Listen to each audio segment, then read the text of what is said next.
Agora a gente vai conversar sério sobre a nossa saúde. A gente vai falar sobre trombose, que é uma doença caracterizada pela formação de coágulos sanguíneos no interior das veias ou artérias, que impedem a circulação sanguínea adequada, né? Essa é uma condição que pode ser grave, infelizmente até fatal, se não tratada adequadamente. Para a gente entender mais sobre esse assunto, entender os tipos diferentes de trombose, quais são os sintomas, os sinais, como é que faz, principalmente a prevenção, eu recebo ela que é uma querida hematologista, a doutora Isabel Curi. Seja bem-vinda. Muito bom te receber, viu? Muito obrigada. Obrigada. Sentar do seu lado, doutora. Obrigada, Claudinha. Vamos conversar sobre trombose. Tem tipos diferentes de trombose? Tem vários tipos de trombose, então assim, para a gente entender, todo lugar que tem vaso pode ocorrer trombose. Então, a mais frequente é a trombose nas pernas, tem os AVCs, trombose de retina, tromboses abdominais e, como você falou, a mais fatal, que é a embolia pulmonar, que é a trombose no pulmão. Ok. Quando você fala de AVC, é uma trombose no cérebro? Em sistema nervoso central, exatamente. Normalmente, as pessoas têm uma trombose por quê?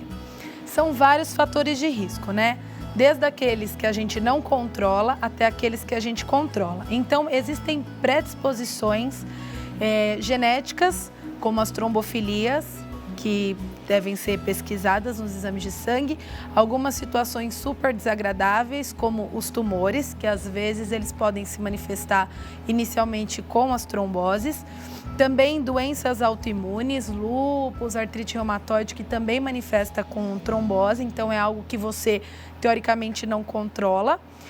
E tem os fatores de risco, que são principalmente o uso de hormônios. Então, mulheres que fazem terapia de reposição hormonal, uso de anticoncepcional, homens que fazem uso de anabolizante ou excesso de testosterona também pode levar ao aumento do risco de trombose. Interessante a gente aprender sobre esse assunto, porque eu sei que tem muita gente aqui no climatério, na menopausa, assim como eu, e a gente fica sempre com essa questão da reposição hormonal, né?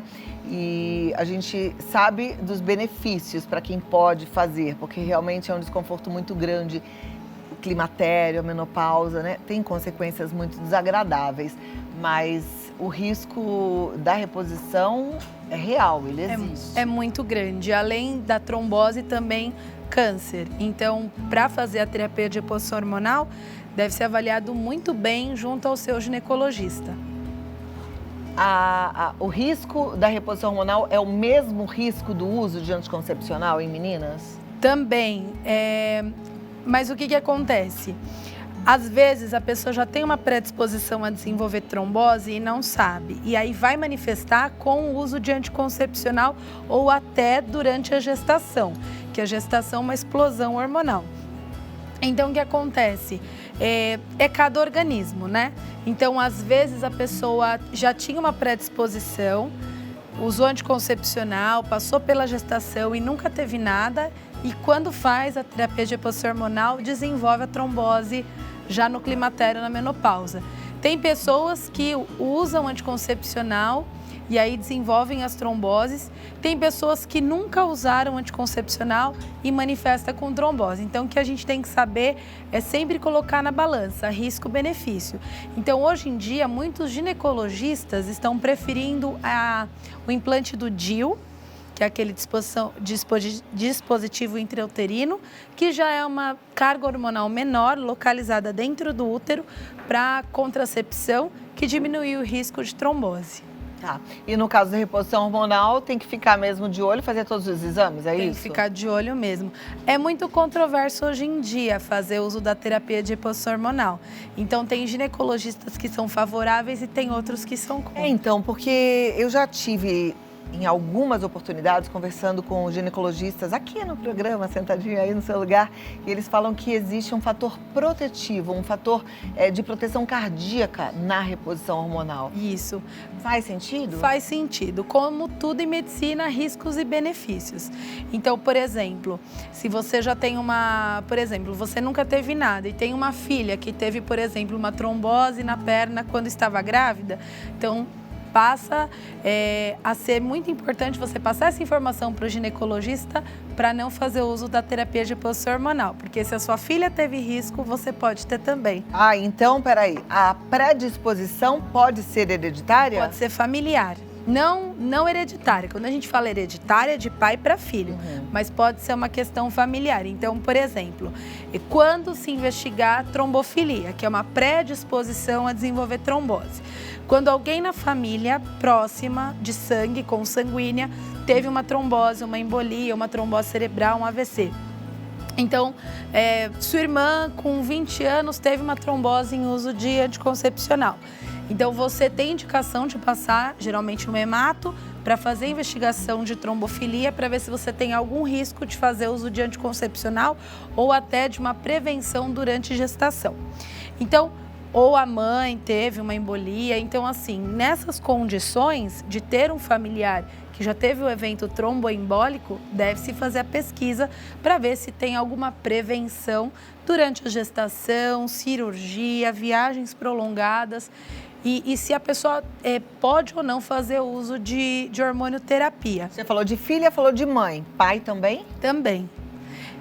A gente vê uma maior incidência da trombofilia em mulheres, né?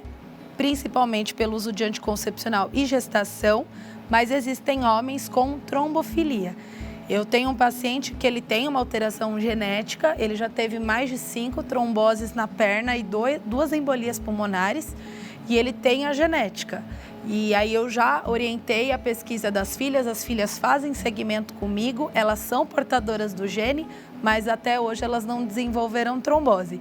Uma das filhas ficou grávida e teve que fazer a prevenção com aquelas injeções de anticoagulante. Olha, já tô eu aqui com a orelha atenta, assim, porque meu pai já teve algumas, né? Meu pai deve estar assistindo, um beijo pra você, pai. Ele já teve algumas. Tromboses, embolia. Mês passado ele teve um ataque sistêmico transitório. Então eu acho que eu já tenho que ficar atenta a isso. Tem que fazer uma pesquisa com hemato e aí avaliar a terapia de reposição hormonal. Aí esses fatores que você falou desagradáveis da menopausa, que a gente sabe que tem, depressão, perda de libido, ressecamento vaginal, etc, eles podem ser tratados com meios alternativos. E você que ainda não mandou, corre lá porque dá tempo, tá? A Rosiane diz assim, tive trombose e uso a meia calça de compressão 20-30. Devo usar a meia de dia mesmo estando de repouso? Mesmo estando de repouso. Então, assim, eu espero que ela tenha sido encaminhada para o hematologista, porque assim, Clau, é muito frequente você ter muitos casos de trombose em que o médico trata e deixa por si só.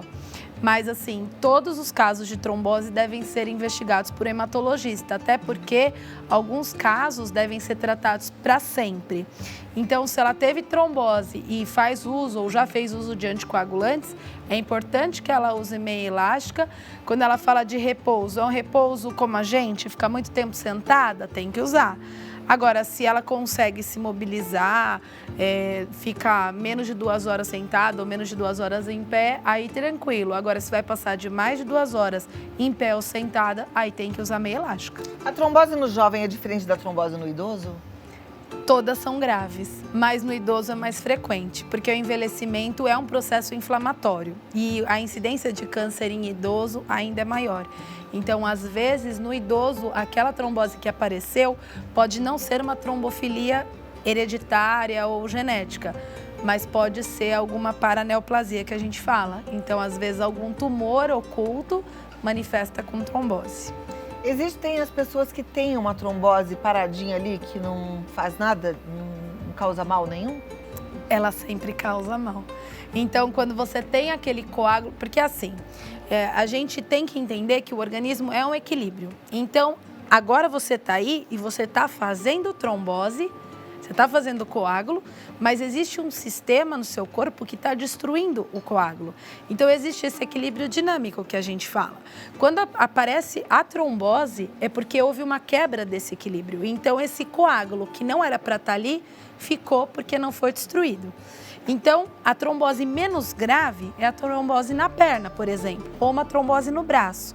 Mas lembrando que ela pode se deslocar, da perna se desloca muito para o pulmão. Então, é muito comum a gente ver trombose na perna, a TVP, evoluindo para um TEP, um tromboembolismo pulmonar. Então, para mim, o que eu sempre oriento aos pacientes é: toda trombose é grave e toda trombose precisa ser tratada. Perfeito. Obrigada, Rosiane. Próxima pergunta, vamos lá para a tela do Gil. Gil, por que quem toma anticoagulante não pode tomar anti-inflamatório? Excelente pergunta. O que acontece? A gente, para destruir esse coágulo, a gente precisa tomar anticoagulante. Então, existem os antiagregantes plaquetários, que é a aspirina e o clopidogrel, que ele age nas plaquetas, mas a gente tem os anticoagulantes. Antigamente, a gente tinha só um tipo de anticoagulante que, sim, ele interagia com os anti-inflamatórios, que tem que fazer um controle com o exame de sangue, o tempo de coagulação e tal, porque há diretamente essa interferência não só com o anti-inflamatório, mas com alimentos. Hoje em dia, nós temos os novos anticoagulantes que promovem a anticoagulação por uma outra via que não tem interação com o anti-inflamatório. Então, dependendo do anticoagulante que ela está tomando, pode ser que realmente tenha interação com o anti-inflamatório. Mas os novos anticoagulantes, eles não interagem nem com a alimentação e nem com outra medicação. Olha, então, quer dizer, nesse caso, era só para os mais antigos. Isso. Os mais novos pode tomar anti-inflamatório, sim. Qualquer medicação não tem interação. Maravilha. Eliquis Eliquis. É novo esse? Rivaroxabana, Xarelto. Pode. Tô sabendo tudo. Tem que aprender, né? Cuidar do meu pai. Tem que cuidar do seu pai. Vamos lá, próxima pergunta na tela. Albert, tive trombose em 2021. Tenho que continuar tomando anticoagulante? Tem que passar no hematologista para investigar a causa, né? Então, diagnosticar e fazer o diagnóstico diferencial que a gente fala. Doenças autoimunes, doenças tumorais, Covid. O que a gente viu, Claudinha, nos últimos 3 anos, aumento da incidência de trombose pós-Covid, pelo próprio Covid, e trombofilias. Se fez o diagnóstico de uma trombofilia, o tratamento é para sempre. Ok.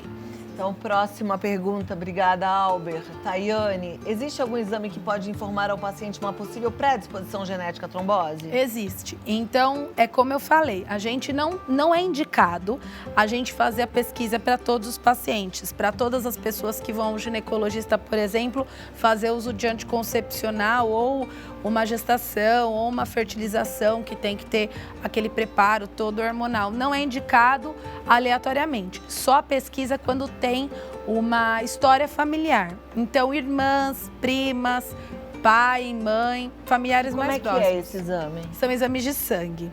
Então, na minha listagem, além dessas todas que eu te falei, de doenças autoimunes, doenças tumorais, doenças infecto-contagiosas, eu peço 11 exames de pesquisa de trombofilia. 3 deles são genéticos, que é a mutação do fator 5 Leiden, mutação do fator 2 da protrombina e o MTHFR. Então, se a pessoa tem algum desses exames alterados da pesquisa extensa de trombofilia, não é indicativo fazer uso de anticoncepcional. Caso gestação, fazer uma prevenção com os anticoagulantes, viagens prolongadas ou cirurgias com mais de 2 horas de duração, fazer uma avaliação com o hemato para ver se tem indicação de anticoagulante profilático. Então, é uma coisa séria. Entendi. Falando em anticoagulante profilático, no caso da pessoa não ter essa predisposição, mas vai fazer uma viagem muito longa, é interessante ela tomar? Teoricamente não, porque aí entra no risco da população geral. Então, uma viagem longa de avião ou de carro, mais de 2 horas, é indicativo o uso de meia elástica e levantar e andar. Então, vai fazer uma viagem até o Rio de Janeiro. Faça 2 paradas num posto de gasolina, anda um pouquinho, dá uma descansada. Vai fazer uma viagem para os Estados Unidos, que são 8 horas de avião, umas 2, 3, vai ao banheiro, anda um pouquinho no corredor do avião, porque isso diminui a incidência de trombose. Não é para tomar medicação? Teoricamente não, mas é sempre bom conversar com o médico. Perfeito. Vamos lá, próxima pergunta. Mesmo com a modulação hormonal bioidêntica, pode acontecer trombose? A pergunta é da Francisca. Tem um ditado em medicina. Em medicina, Na medicina e no amor, nem sempre nem nunca. Então, a gente sabe que pode acontecer, mas como eu já tive casos de pacientes que são portadoras da mutação da trombofilia e não precisaram de profilaxia, a gente não pode garantir que vai ter ou não. Eu, conhecendo os riscos e acompanhando pacientes nos últimos 16 anos com histórias de trombose, embolia, eu contraindico. Mas aí depende do médico. Qualquer hora eu quero fazer uma pauta só sobre essa questão dos hormônios bioidênticos, porque isso também é uma questão que às vezes eu fico pensando sobre eles, né? O que seria bioidêntico exatamente? Porque o hormônio nosso é só nosso, né, gente? Todos eles são feitos no laboratório. Idêntico, não sei se é não. São sintéticos. Né? Sempre vão ser sintéticos, né? Alguns termos dão pra gente uma certa sensação de segurança, né? A gente precisa ficar atento. Mas vamos lá, também não sei. É por isso que eu tô falando, quero fazer uma pauta um dia e colocar aqui alguns profissionais ligados a essa área pra gente dar uma fuçada mesmo a fundo. A Regiane diz, minha família paterna tem casos de trombose. Eu sou diabética e celíaca. Preciso fazer a investigação por precaução com hemato? Sim, por 2 motivos. Por 3 motivos. O primeiro é pela história familiar de trombose. O segundo é por ela ter doença celíaca. Então, doença celíaca, o que é? O organismo entende o glúten como um invasor e produz um anticorpo, gerando uma inflamação. Então, o segundo motivo é a inflamação crônica da doença celíaca. O tratamento é a redução do glúten da dieta, né? E o terceiro risco, o que acontece? Quando você tem a doença celíaca, você pode ter uma diminuição de absorção de 2 vitaminas importantes, que é a vitamina B12 e o ácido fólico. Então, inflama a região do duodeno, não absorve B12 e ácido fólico. Reacional a isso, aumenta uma proteína chamada homocisteína, isso aumenta o risco de trombose.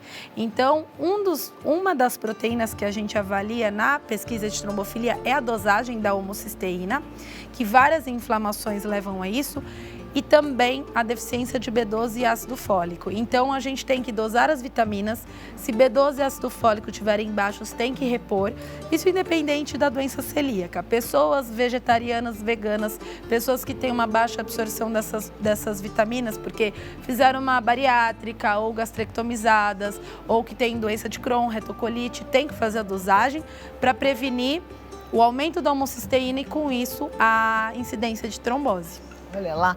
Quanta informação, né? E é interessante ouvir tudo isso da doutora Isabel, porque às vezes a gente acha assim, que tá, eu vou tratar, vou fazer uma cirurgia bariátrica, você fala assim, tá, eu vou no gastro, no cirurgião, que vai fazer isso, mas você vê, né, tem que estar tudo ligado, né, tem que olhar todas as pontas, não dá pra separar o nosso corpo, não é que assim, não, mas eu só vou cuidar desse pedaço aqui, não, mas tá tudo relacionado, então tem que saber tudo. Ah, eu vou no ginecologista fazer reposição hormonal, mas peraí, ele tá pedindo todos esses exames, importante também. É muito bom a gente ter profissionais assim que vêm fazer esse alerta. Muito obrigada, viu, Eu que agradeço, Cláudia. Eu vou passar o contato para você, da doutora Isabel Cury. Anota aí, já segue, já deixa um curtido lá no Instagram dela, acompanhe, tá? DRA Isabel, _hematoclínica, DRA Isabel, _hematoclínica. Tem Face também, que é a doutora Isabel Clínica Médica e Hematologia. O WhatsApp, se você quiser mandar uma mensagem, até para marcar uma consulta, é o 119-9501. 2221. 119-9501-2221. Certo? Certo. Muitíssimo obrigada. Eu que agradeço. Foi uma alegria te receber. Obrigada. E até a próxima.